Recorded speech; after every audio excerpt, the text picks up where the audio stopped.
Exodus chapter 1, verses 1 through 22. These are the names of the sons of Israel who came to Egypt with Jacob, each with his household: Reuben, Simeon, Levi, and Judah; Issachar, Zebulun, and Benjamin; Dan and Naphtali; Gad and Asher. All the offspring of Jacob were 70 persons. Joseph was already in Egypt. Then Joseph died, and all his brothers, and all that generation. But the descendants of Israel were fruitful and increased greatly. They multiplied and grew exceedingly strong, so that the land was filled with them. Now there arose a new king over Egypt who did not know Joseph. And he said to his people, "Behold, the people of Israel are too many and too mighty for us. Come, let us deal shrewdly with them, lest they multiply, and if war befall us, they join our enemies and fight against us and escape from the land." Therefore they set taskmasters over them to afflict them with heavy burdens, and they built for Pharaoh store cities, Pithom and Ramses. But the more they were oppressed, the more they multiplied, and the more they spread abroad. And the Egyptians were in dread of the people of Israel. So they made the people of Israel serve with rigor, and made their lives bitter with hard service in mortar and brick, and in all kinds of work in the field. In all their work they made them serve with rigor. Then the king of Egypt said to the Hebrew midwives, one of whom was named Shiphrah, and the other Puah, "When you serve as midwife to the Hebrew women, and see them upon the birth stool, if it is a son, you shall kill him, but if it is a daughter, she shall live." But the midwives feared God, and did not do as the king of Egypt commanded them, but let the male children live. So the king of Egypt called the midwives and said to them, "Why have you done this, and let the male children live?"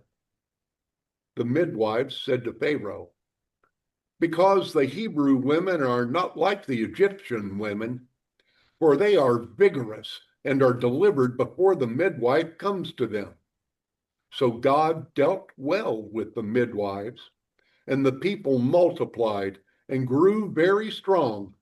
And because the midwives feared God, he gave them families. Then Pharaoh commanded all his people, "Every son that is born to the Hebrews you shall cast into the Nile, but you shall let every daughter live." Okay. And if you are familiar with the birth of Jesus, that is, it's kind of a lot of the things in the Old Testament foreshadow events in the New Testament, and you have the Herod and the massacre of every boy under 2. So just kind of keep that in the background, that this is not a kind of a one-off sort of thing. This is also pointing to that, but we have these 2 women, and I'm glad that somebody here mentioned that they recently studied this, so we're going to be calling upon them to pull out their notes and We left them at home. We had notes. Let's see. The Pharaoh is something that really stands out is that Pharaoh is not named, but the midwives are named, which is even more striking, because if you consider Egypt, and it probably was if not the most powerful kingdom at that time, one of the major world powers at that time, and the leader of that nation. is not named. But these women who are um, not to not to say women aren't important, but if you're looking at the times of the Bible and it's notable that the women were mentioned, because the names of the women aren't always, especially in the times of the patriarchs, we certain women are named like Sarah and Hagar and but these women weren't even, they were just midwives.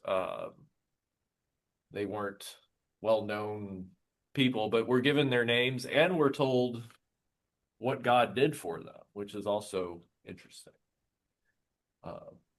I think it's something that, it is kind of a sidebar, but I think it is important for people as we study the Bible that we consider that God sees it as important to show the importance of women throughout the text of the Bible. If we think about human society throughout history, women seem to have gotten a bad rap or have been in a subservient role, but God has time and time again shown women to be important, has placed them in roles of significance. And it's something that he wants us to remember. Well, and I think even if we do remember it in this time, because it's definitely emphasized today, like, especially the first woman to do this, or, it's definitely emphasized today, but, just looking at, you might not think it's a big deal if you're just reading this and don't know, you might not think it's a big deal that they're mentioned here, But we need to remember that it is a big deal because throughout human history, women have been placed in a second-class role. For much of human history, women have been property. And God has never looked at women as property. Yeah. They have usually been found to be of some significant importance in many of the things that we see happening in the Bible. Well, and even if you look at the garden in Genesis and Adam and Eve,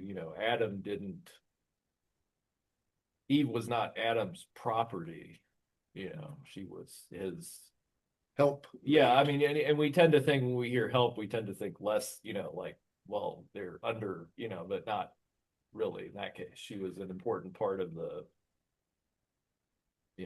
They were a pair. A pair, yes. And it's something that we need to remember today, that God designed men and women to be equals. Yeah. We have different strengths and weaknesses.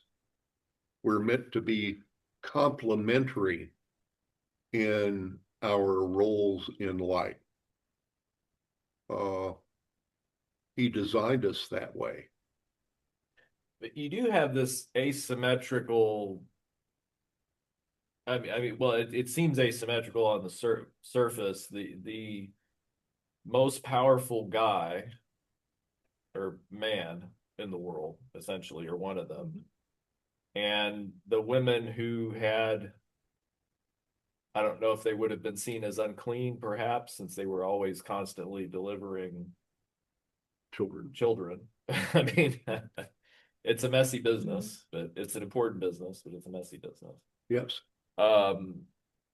They probably weren't wealthy women delivering babies. I mean, No. they would have been appreciated, but and we're given the impression, at least in this story, that they did not have children. Not We don't know if general. they're Hebrews or Egyptians. Well, that's true. Actually, now that you mention it, it says the Hebrew midwives, but were they Hebrew midwives, or were they the midwives serving the Hebrew women? That's probably the. One thing I'd like to say about men and women, we are talking about the Old Testament and the New Teaching, certainly. What came to mind is the difference, even in civilization.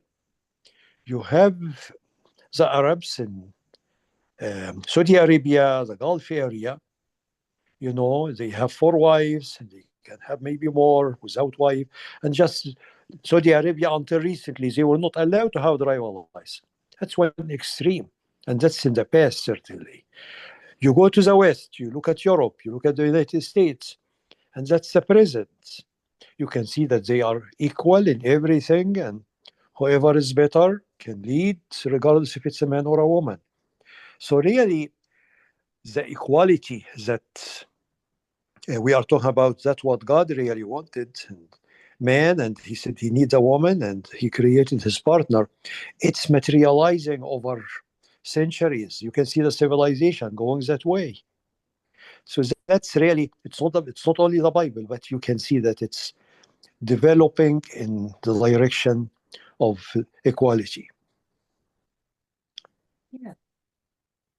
And Good I mean, points. it was kind of an unexpected direction, but it is good to mention that, though. And there are many other examples too in the Old Testament where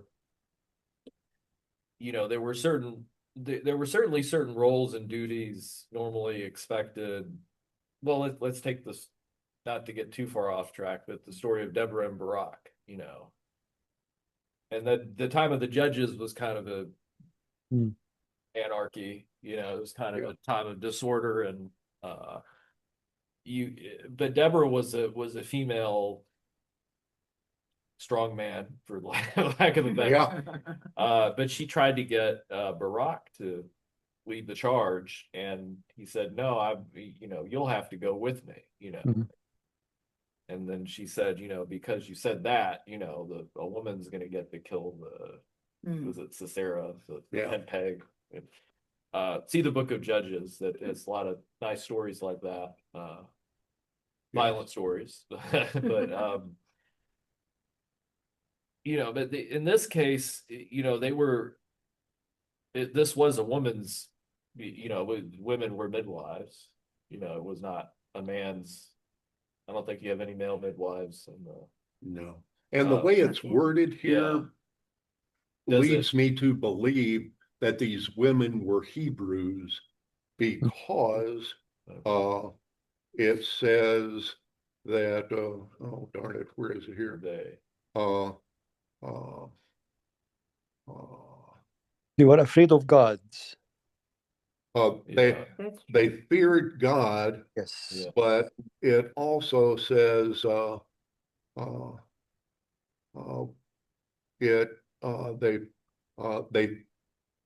because the midwives feared God, he gave them families. Yeah. If they were Egyptians, it wouldn't make any difference if they touched blood as midwives. But the Hebrews, if they touched blood, would keep them unclean. Yeah. So that's what makes me tend to believe that they were Hebrews, Yeah. because they would be unable to attend any worship or Yeah. do any worshipful things Yeah. for, what is it, 2 weeks after that has happened. So that, I mean, that's also kind of miraculous too, that, you know, it shows that God worked through these women who were otherwise seen as unclean, Mhm. uh, which is interesting. And it's just phenomenal that looking back to 3,500 years, here we know the names Yeah. of 2 women who delivered Hebrew children. Yeah. Very good points, really. Yes. And we don't know the name of the Pharaoh, but I mean, we could do some Yeah. historical stuff to try to figure it out. But We can Ramses, guess yeah, it's but it's probably Ramses, but we don't know. yeah. But we do know the name of The 2 women. midwives. And so kind of looking at the elephant in the Can room. I add something to the Yeah. discussion before? Sure, yeah. We have said that men and women in today's society are equal, but in many ways it actually swings the other way.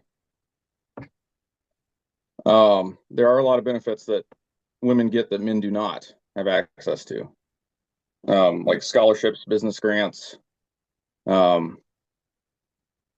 criminal sentencing, Mhm. greater likelihood of receiving child custody. They're not subject to military conscription. Yeah. Wow, that's a big one. I don't think Yeah. people would look fondly on a men-only scholarship. Mm, Probably not. that's a good point. Well, Those are and good that was points. kind of something I was getting at, was that, you know, if as modern or present day readers of this, you know, if you had no knowledge of the culture, then you would think like, well, of course they would mention the women. They're, you know, Mm. they're Yeah. And if you look back at college admission rates, college population, in still modern times, but well, college only existed in so-called modern times, I would say. But compared to biblical times, anyway, the current male-female split in college is more female heavy than it was ever men heavy. Oh, And yet no one thinks that's a problem. Well, not ever. well, even when I was in college. Well, it was- okay, yeah. That's but that's yeah, you right, did have probably, kind of because it was only men to begin with. So yeah, that would be an untrue statement. back in your day, maybe. But yeah, well, it was like when they started instituting, I don't know, like the 70s and 80s or whatever, it was, and I'm kind of guessing here. I don't know the exact time frame, mhm. but when everyone viewed it as a large problem that women were not well represented in college, you're correct it was a about problem. the time change. It started to change in the 70s and 80s. Okay. It was still by far and away predominantly male up Yeah. through the 60s. I think the one of the astronauts said something important recently when he was asked how he felt about being a black guy going to space. And he said that he looks forward to times when we don't talk about race Mhm. and just talk about the fact that he's a person who accomplished that, which I think is Oh, very important to say. yeah, I love that. Well said, really. Exactly. yeah. I heard he also shared the Good point. like the And I think the same thing should apply To men to and men women. and women. Right. Yes. Because my comment also is about to be nowadays really we have a chance. Do I live in a society that won't prefer one over the other, or just in a society that's kind of is less of an issue? And my choice will be less of an issue, because probably the more qualified can take position regardless of if they are male or female. Right. well, and it does seem like the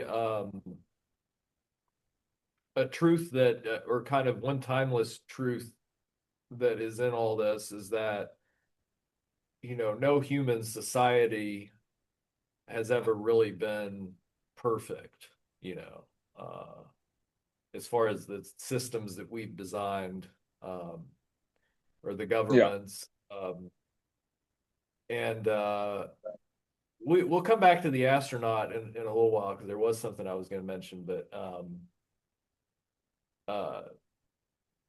about their sharing their faith, but that's kind of another thing, but worthy of mention. I was trying to think of, you have this whole notion of where does your when you're faced with situations where you're asked to do something that goes against the, well, in this case, it was this was pretty obviously like against God's law, to kill babies. I mean, that's a pretty straightforward thing. Of course, we might encounter things more, things that are a little more, very frequently a little more in like or could seem to be a little bit more in a gray area, but there's definitely a standard that God has set of like what is an absolute, what is right, what is not right, what is Yeah. good, what is evil. That has always existed, regardless of 1,000 years ago or 10,000 years ago.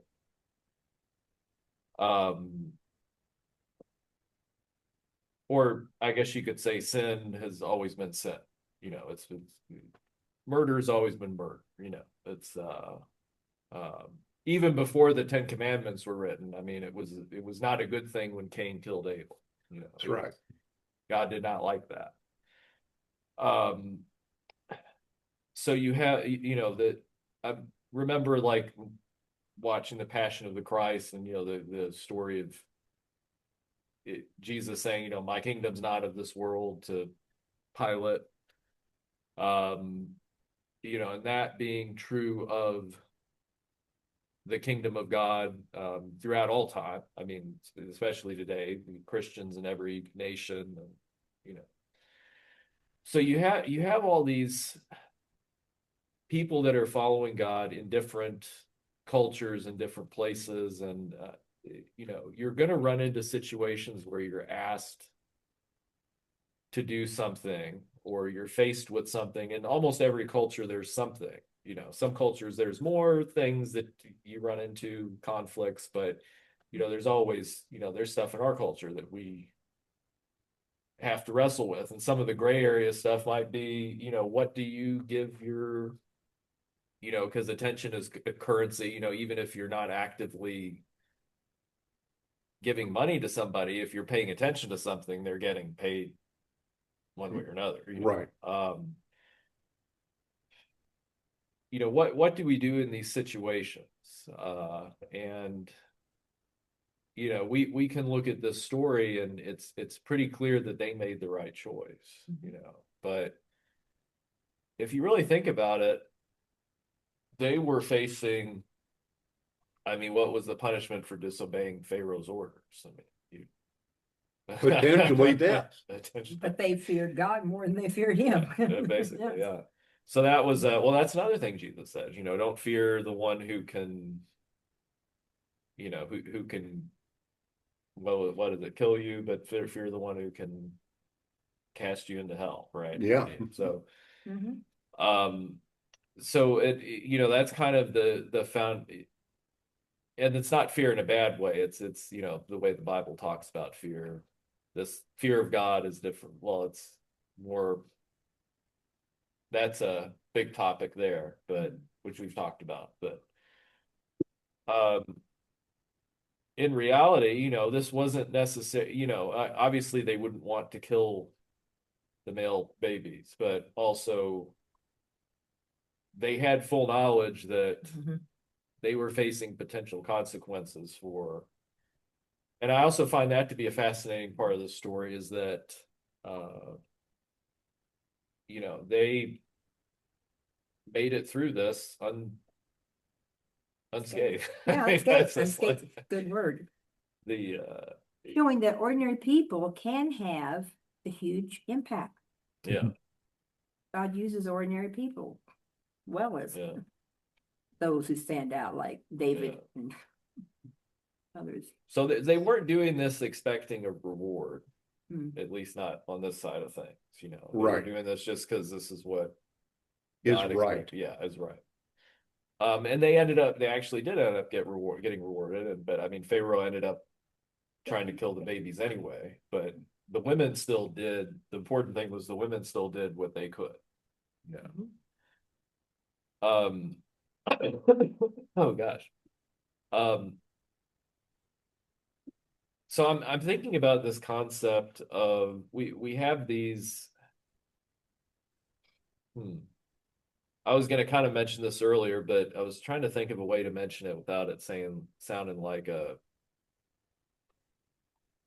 we as humans we try to have these systems that we try to enforce these rules and expectations like across boundaries and international law, which ends up kind of being like if you can get away with something, you can get away with it, when it comes to humans and dealing with other humans, if you have the power, you can do what you want, pretty much. If you have the leverage, you can do what you want, it's, I think yeah. that's kind of an interesting topic.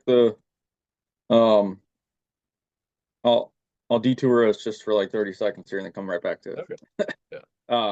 But the difference in effect between a society which is motivated primarily by the possibility of external consequences versus being motivated by intrinsic values, right? Like, Yeah. are we as a society, as we move towards like more being like higher levels of surveillance, more perfect surveillance, where like, say you walk into a store, you steal something, you're going to get caught on camera and then caught. Okay, going forward, do people teach their children, or do children pick up on or learn, hey, I shouldn't steal something because it's wrong, or because I'm going to get punished, because I know I'm going to get punished? And that really does lead to differences in how people think and believe and form their values between just strictly, oh, I'm going to get punished, or, oh, it's the wrong thing to do. And that translates into your everyday, the way that you view yourself compared to like the value yourself compared to the like realizing other people exist and how your actions can affect them. You value Good point. following God and God's way, or Yeah, because that's something I've been kind of worried about, is as we not getting get more motivated by like these external factors, essentially, like with the increasing surveillance kind of society, it's removing the absolute requirement for us to be good people, essentially, because in the past you had to learn to be a good person for society to function correctly. If you didn't willingly participate in being a reasonable individual in society, society would break down. But now it's moving closer to something where like you can be an unwilling participant in society, sort of. I don't know if I effectively communicated that, but like Yeah, I understand what you're saying. Yeah. You kind of had to be a good person for society to function. And now it's being enforced, which is different from learning that you need to regulate yourself. I Hmm. heard I heard about Japan that if there is a concert and say 5,000 or 20,000 attending, next day you go to the grass or the area where it was, it's very clean. They don't throw things around as they are watching. I say Yeah. that because after Thunder over Louisville, it takes maybe 2 days to clean the garbage. And Yeah. after any festival, it's just, and I remember someone is telling me, see, I heard that in Japan, you can have all that big crowd and everyone cleans after himself or herself. And I Wow. think, and certainly I would rather be in that society that doesn't, if it's a rule that's good for everyone, it should be liked and respected and followed, regardless if we can get caught or not. Apply that to Christianity. I remember hearing a teaching and I loved it, and I think I said it before that Christians should fear God, but not the fear of someone to be caught and punished, but the fear of children who do not want to disappoint their dad. And I like that more and more.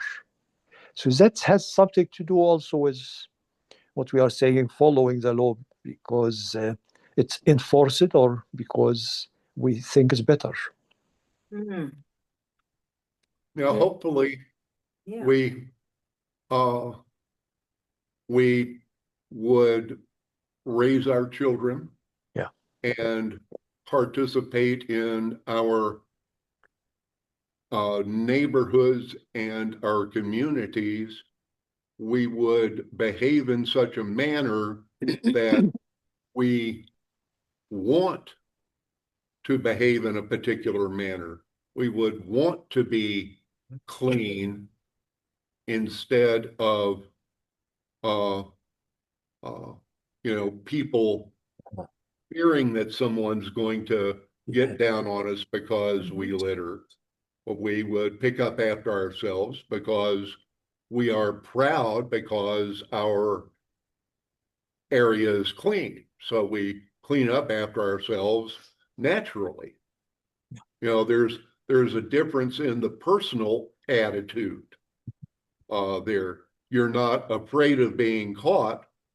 You're behaving in a certain manner because it's the right thing for me to do, not because of some community fear factor. Yeah, that's what I'm saying. Even if it's something small, like pushing your shopping. Right. Yes. Really. You're absolutely correct. But I do wonder in certain situations like this, you have a defense that people often go to that they'll say, well, I was just following orders. I didn't, Mm. And although we kind of might think like, oh, well, they should know that that's not, correct. But how many people are actually that way? And, how many of the people that Pharaoh ordered to throw the babies into the Nile, didn't really think much about it, because Pharaoh was their God, essentially, their authority. So they were just doing what they had no reason not to. Well, you have to wonder. I mean, Yeah. if they were Hebrews, were they good Hebrews? How good a Hebrew were they? Did they really believe in God? If they did really believe in God, would you throw your kid in the river? Yeah. But even then, if you look at instances throughout the history of the people God was, choosing to sort of be the example in the Old Testament times. You know, they had times where they became just like the nations around them, and sometimes worse, you know. And Yeah. you just wonder if you were living in that time. Yes. The answer know. is yes. I think it's a very dangerous idea that people seem to be floating around subconsciously now, that we are somehow inherently superior to previous generations, like old, like biblical generations, like maybe our brains are built better or something, or like we aren't subject to the same temptations, things like that. Like we can try, let's try an idea that has tried and failed in the past, because you know we know better now, and yeah, it doesn't work that way. Well, I agree, Nathaniel. There, I do believe there is. Oh, sorry. Go ahead. What I was trying to get at there actually, and I took a huge pause there because I was trying to remember what I was going to say, was that like that's a large purpose of traditions. You know, I've heard it said that traditions are um, like answers to life's questions that you don't have to ask anymore. Like you don't have to ask anymore because those traditions exist. They encapsulate you know, solutions that generations of people have come up with to life's complex problems. And too easily people dismiss traditions thinking, oh, I've figured it all out.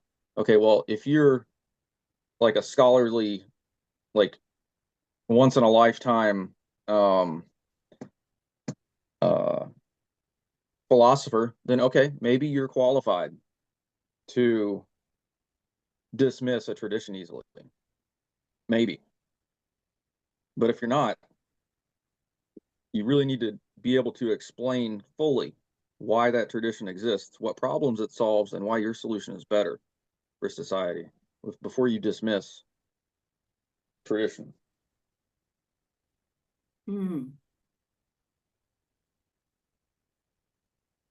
that attitude seems to be the opposite attitude a lot recently. I think it is important that no matter your level, you know, I think traditions are positive. Well, they're not necessarily in what I said, but would maybe seem to say the other. But on average, yeah, I think on average, yeah, I think traditions are positive, but I think everyone should question everything. Yes, because like any saying or something, I'm trying to think of an example. But any lesson that you could learn that it would apply to, like life lesson, you're going to be able to find situations where that's not true. All right, like specific, because living's very complex, and you'll be able to find specific situations where it's not true. And the same thing would apply to tradition, but there should exist that friction between making a choice other than most traditions, because it serves to pare down incorrect solutions. Like if you really truly do have a problem that's not correctly solved by the existing solution embodied by that tradition, okay, but there should still exist that average answer. Yeah. Now this story though does. Yeah, sorry. Oh no. I was gonna say though that this story does give us a good example of something that's very obviously against God's law. You know, murdering, and it's pretty clear. But you could say if you were somebody who looked at Pharaoh as the authority, and your tradition was you do what Pharaoh says, you don't question it. Yeah. But then that does get into, I mean, I do think God built us with some sort of, without sounding too, woo, is that the word? But about, some Yeah. kind of, and it's present more in some people, maybe, I mean, there are people that Our consciousness. are conscienceless, but So who we are when no one is looking. And Yeah, I that don't too, mean, yeah. I mean, person is looking.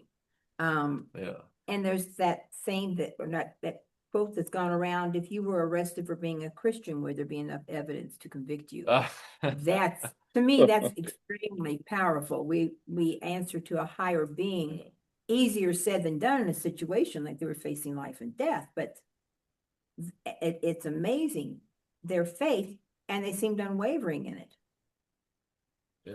Oh, Yeah. And you know Well- that can be convicting too, if your faith or your belief based on not just to obey the law and to obey God, but to really love living for Him or living with Him, and this will take you maybe to a further place.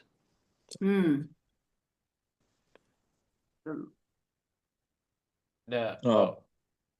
What you were saying, William, about and kind of going towards with your last comment there, I think it's kind of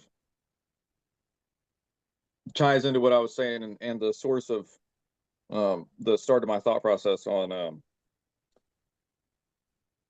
thinking, dismissing tradition and thinking that maybe we're inherently superior to, past generations. Is it like if you look at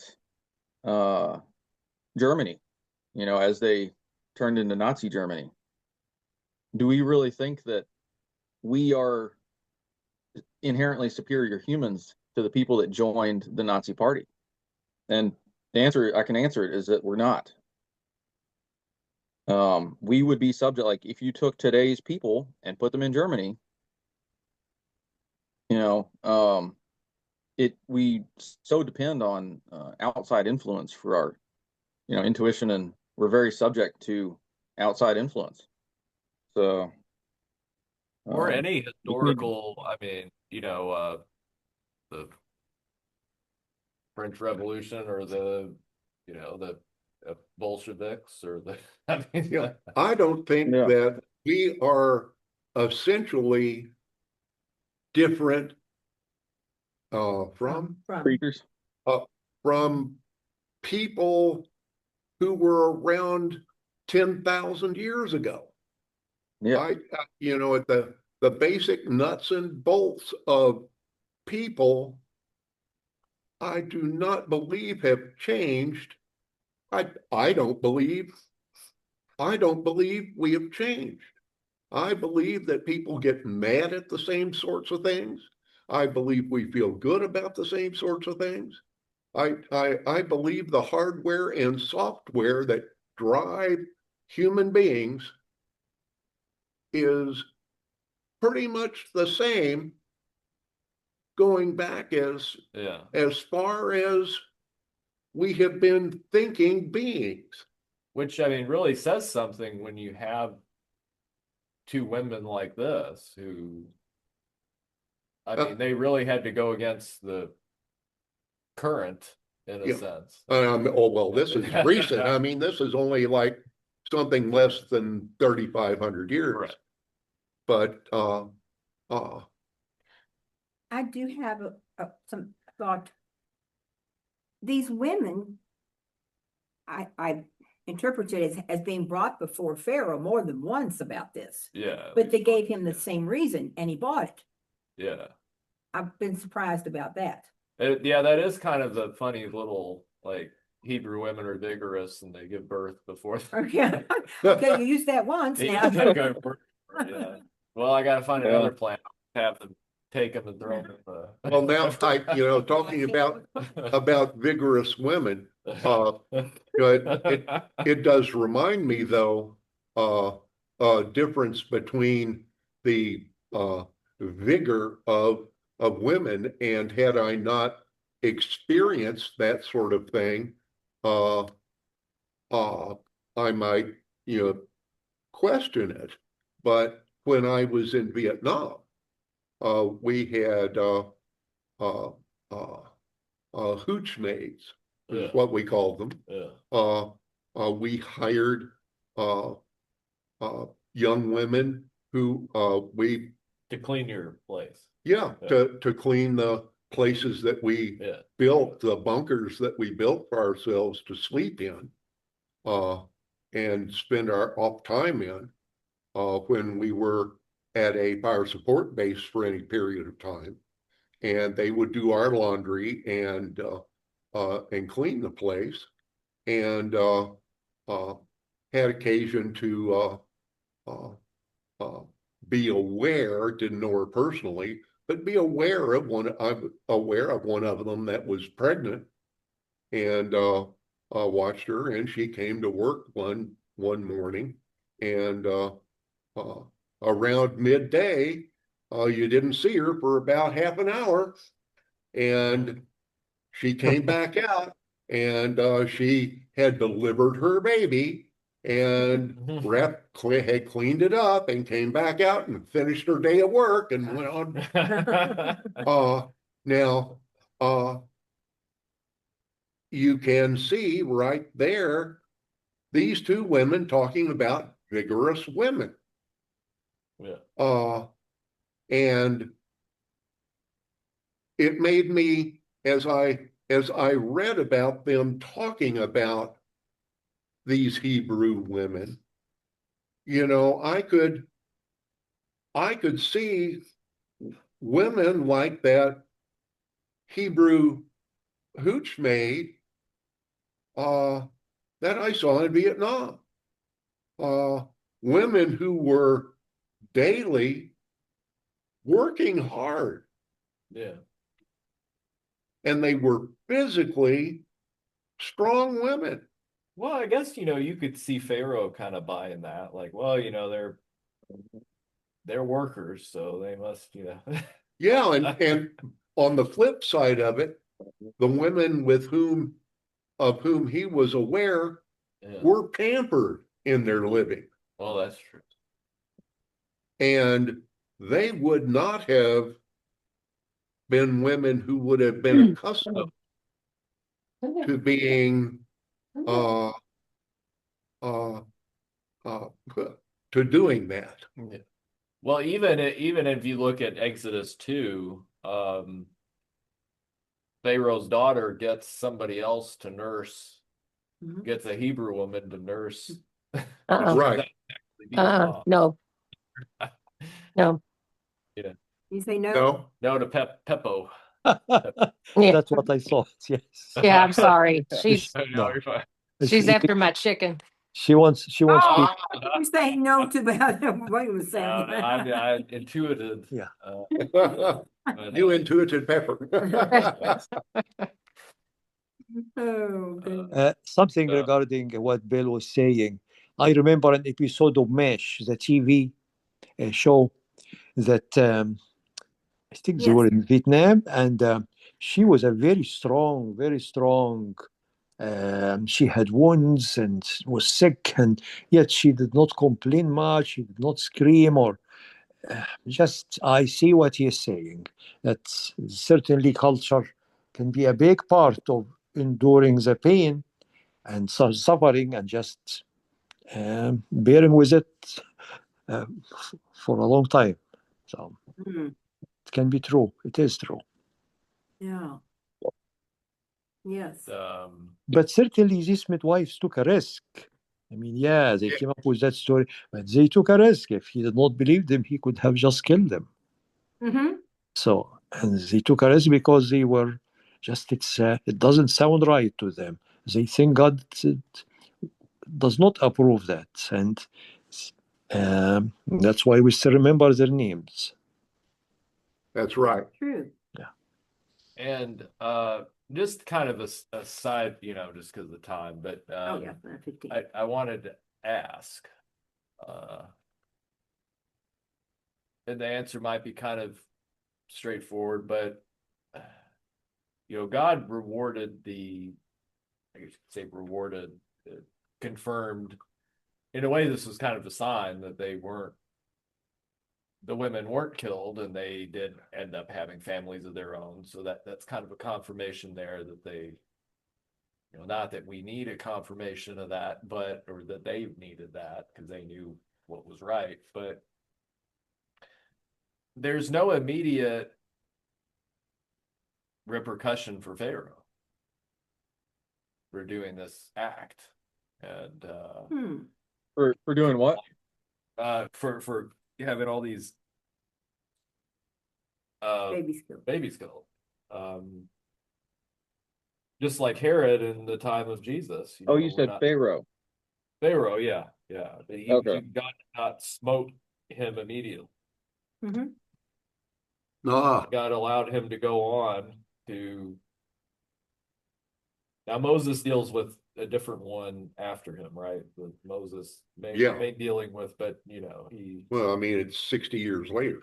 Yeah, but it does end up being Moses's adopted. What? Brother. It's his brother. Yeah, his brother. Yeah. But, Yul Brynner.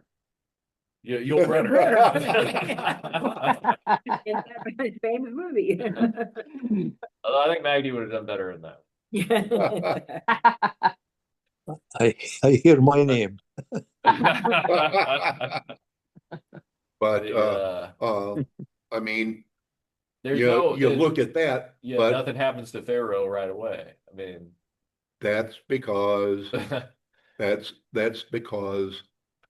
Israel needed to continue to grow, and become a hardy nation, Hardy, nation, vigorous nation. They needed to be very sturdy people. But even in the story of Moses, the guy that Moses deals with, that was his former brother, he's not really, I mean, it's really till the end that God sends the final plague. That God doesn't deal with, and you could just say like, well, it was God's plan. God had that in mind. But I just find it interesting that sometimes God deals with people right away in the Bible. Sometimes God lets them. Well, I think deals with them later. I think that introduces an interesting concept of like the complexity of morality. Because at one level, because I know somebody at work has an email signature that says something like, and it sort of bugs me every time I see it, but it says like doing the right thing is never wrong. And I would go so far as to say that statement's not true, because at one end of the spectrum you do have the ends justify the means, and at the other end of the spectrum you have like the opposite of that, like kind of like that statement says, like doing the right thing is never wrong. But there are certainly circumstances where it's a dangerous game to say something like the ends justify the means, but there are different levels of consideration when it comes to morality, for sure. Because one person could say, oh, it's harming me, therefore it's wrong. But if you were to institute a change to the rules that would not harm that person, it would harm a lot more people. So, yeah. The complexity of the impact of actions is difficult. But when so like God held off punishing Pharaoh apparently, but because of its effect. But I actually agree with him. Doing the right thing is never wrong, but we're not talking about surface. Who says what the right thing is? Surface, yes, and I think social. We're not. I don't think that email. I appreciate what you're saying there and fully agree, but I don't think that email intends, or maybe it does, but I feel like it would be actually saying nothing if you were interpreted at a deeper level and say that it's all actually like encapsulating that deeper level of thought about morality. I think that it is attempting to say that you should always just make the, I don't know. It's one of those rules that you can find exception to, I guess. Maybe I'm sort of violating what I was talking about earlier, where it's like I mean, you put down a rule or a saying and you can find exceptions to it. But it's a dangerous thought process to try to uphold that as an absolute. Social morality is, to a great extent, has only a little bit to do with God's morality. You sit back and read the scriptures. Well, I mean, our morality is hand. largely based around Christian values. Well, Christian values are tucked away in social morality, but our social morality today has so convoluted, has wandered. Biblical morality. Yeah. It has made it almost unrecognizable. Yeah. You look at the way the courts handle everything from child pornography to murder, and the way people are tried, convicted, jailed, also differences between who you are and where you live, and how much money you have, and your lawyer, and the different. I mean, there should not be any difference in the way any of that stuff is, and everything we have just mentioned makes a tremendous amount of difference, and it's so wrong. Amen, Bill. The other, when you said you do the right thing to whom? Because the right thing to me is the opposite of the right thing to you. Right thing to God and my God or your God, and so on and so on. So really, it's complicated. Yeah, I think a good rule of thumb that I think for if you want to figure out if something's the right thing to do is just to ask yourself, what if everyone always acted in that same way? Yeah. Or ask yourself, what would Jesus do? Well, they made a bracelet. That's right. But in all seriousness, that's a really good. This is a good example of. Yes, the best example of how to live, and he navigated the turmoil of the times of the Roman-controlled. What was it? Palestinia or what? Yes. At that time, it was Palestinia, I think, and it's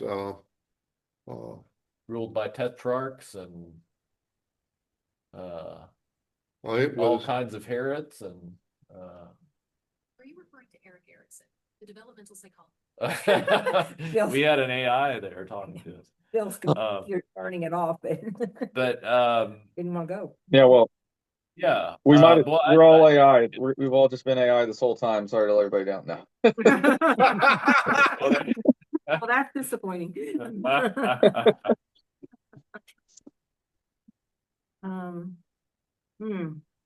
It's questions. It's something that whoever is out there listening to this, we're hoping that you will consider what we've been talking about for the last 20 minutes. The last however long we've been talking about it. It's really important, and it is becoming more important every day if we hope to enjoy the freedoms, that our country was founded for.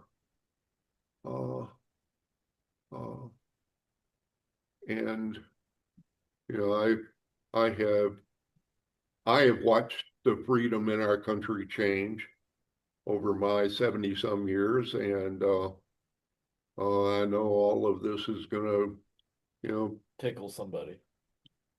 continue to change. Yeah. And I would like. Well, now we do have listeners who might not be at this locale. That's true. That's true. Same applies. Whoa. I lost the same applies. Yeah. Jesus came so that we all might be free. Yes. And that is something that he came to ensure that one way or another we would be able to exercise freedom. And the truth will set you free. That's correct. I think, well, my email signature for a while was, sorry for all the personal views, I guess, but my email signature for a while was beware giving up freedoms in the name of ease or safety, because it's much easier to communicate the immediate need for those freedoms to be removed, because you can uphold specific examples of, like, say, I guess, gun ownership or something is something. But it's much more difficult to communicate the need for those freedoms to come back, because you can't uphold any one specific suffering from, say, the lack of gun ownership, or it's much more difficult, right? Because the suffering, when you make those compromises as a society, is spread out so much. That's right. The cultural compromise, where you remove that freedom, but you trade some freedom for so-called safety or ease. So it's a very slippery slope. So you have to be very careful when you trade your freedoms away. You're absolutely right. But these women, we assume from how it's written in the Bible, reacted with certainty. Yeah. They didn't hem or haw. They didn't rationalize. They didn't rationalize. Which can also be a slippery slope. Yeah. Yes. Well, if I just kill every other baby, I'm half as bad. Right, but we know. Well, we know. Well, if this one looks sickly, I'll, Mm-hmm. But they didn't, which is. But that progressive trading away of freedoms is how you find yourself in like a bad version of the future. Yeah. Paved through good intentions. Yeah. That's scary. Oh, that's true. Yeah, because you can come out with some really bad results from ignoring the long-term actual effect of your intention. Like, good intentions don't. You got to look at results, not intentions. Well, and just kind of as very rarely will somebody intending to do evil come out and say, like, hey, I'm evil. They'll try to say, like, think about it this way. We're actually doing something. Well, from their perspective, right? Yes. That's what's right for me or right for you. Yeah. It's been a good lesson. Yeah, no, it's been and it will definitely be things that we touch on more. And I don't know where we'll be next time, but we'll still be in Exodus next time. So probably Exodus chapter 8 or something. That's a very, very good discussion today. Yeah. And if Bill's had an email signature, it would be live long and prosper.